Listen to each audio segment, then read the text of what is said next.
I'm here interviewing a Vietnam War veteran, my great uncle Ron Blackhurst, and he will share his insight with us about the war. So, where were you during the war and how old were you? Okay, I was 25 years old. I was stationed when I was shipped to Vietnam. At my first base I went to was Da Nang, Vietnam.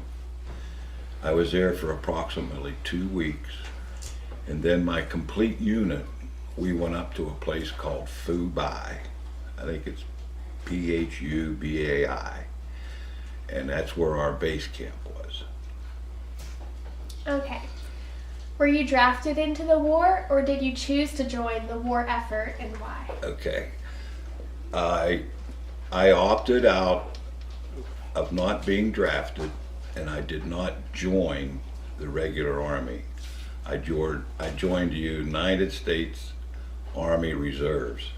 My unit was called up for activation for Vietnam, and that's how I ended up in Vietnam. What was your family's opinion on you going to the war? My wife wanted me to go to Canada, believe it or not. I was kind of an all-American boy that wanted to do what was, I quote, was right for the United States of America. So that's what I did. I went to Vietnam. What was your rank, and what duties did you perform? My rank, I was a Specialist 5, which is equivalent to what they call a buck sergeant. And my duties, I drove tractor and trailer, hauling supplies, but I ended up a gunner on a gun jeep, and that was I rode on a gun jeep to protect the convoy. How did the war affect your life? Oh my! Excuse me. It affected my life. My second child was born 15 days after I was over there. I was a lot older than some of the boys that were over there. You know, when you're 18, 19, you don't care about anything. I cared. But anyway, that's how it affected my life. Wow. How did your family track the progress of the war?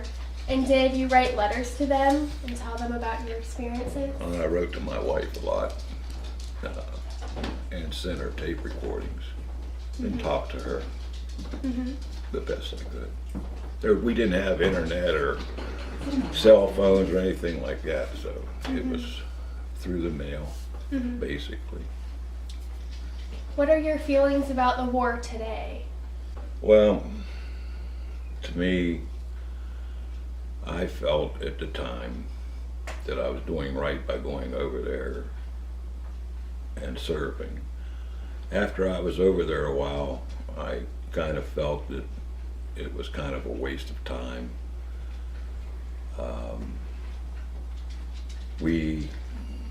It was more of a political war. It was more of an economic war.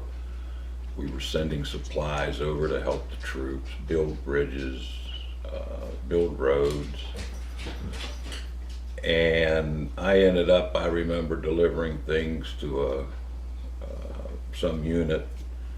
And after they unloaded me, it was wood, they ended up burning it for no reason at all. I don't know why they did it. They didn't need it. So it's kind of a economic war, basically. Even though, sad to say, a lot of people lost their lives. How do you feel about the live television broadcasts of the men at war? Well, I didn't see much of that until I came back. I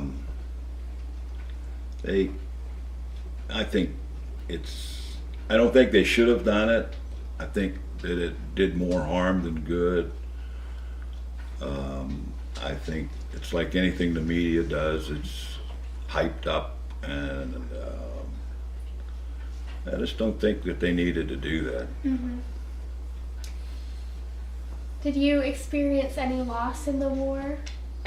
No, I didn't. I was lucky enough not to. Well, I had lost friends that I knew, but I didn't lose anything personally. But I did lose a couple friends that I knew in high school.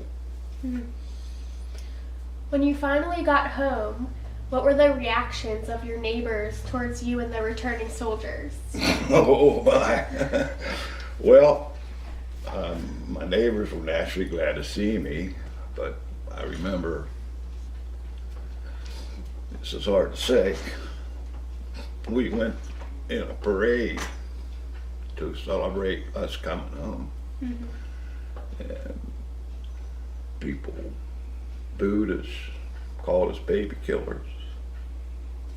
It was a terrible time. It's horrible. And finally, what was the nation's response to the assassination of President Kennedy and Martin Luther King Jr.? Oh my. I remember where I was when President Kennedy was assassinated. I was having lunch. I was on a lunch break. And it was a very, very sad thing to hear. People were really upset about it. It was a sad, sad day. He was a good president for as long as he was in there, but I don't think he was in there long enough to really tell if he was or not. Martin Luther King, I remember what happened. That was another sad day. I didn't like the 60s too well. There was too much good and bad happening. And I didn't care for it too well. Yeah. Well, we thank you for your time and all of this information you gave us. I appreciate you doing this. Sorry I broke down, but It's okay. Thank you. you are quite welcome. Yeah.